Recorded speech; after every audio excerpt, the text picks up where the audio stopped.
Hola chicos, acompáñenme a hacer un, ¿cómo se puede decir? Un fidget toys, así que acompáñenme. Ok, primero necesitamos esto que es papel, no sé, papel plástico, algo así. Y ya. Y si tienen slime, bien, pero yo no tengo slime. Yo tengo foamy moldeable.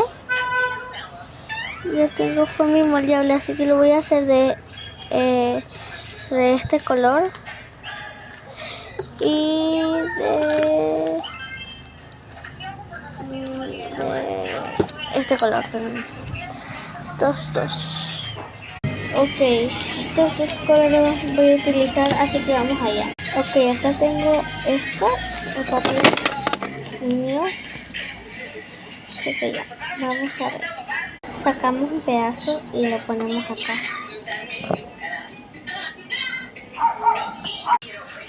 Así.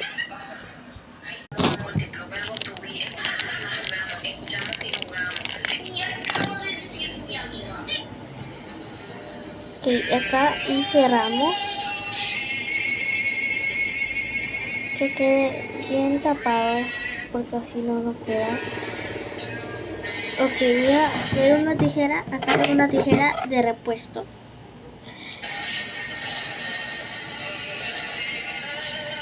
Ok, no corta. No puede ser, no corta. Listo. Ya tengo, miren. Ya es así, o sea. Está súper cool. Así que vamos a intentarlo otra vez, pero con diferente color.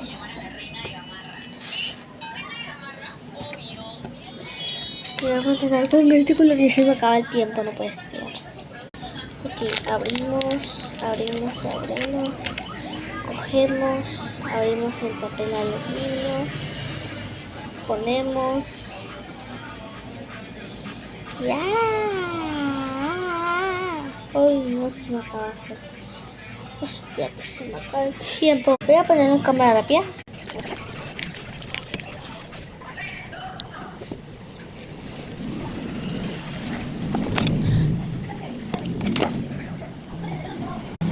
Listo, así quedaron. Bye. Y miren, así quedaron. Qué hermosos y qué satisfactorios. Bye.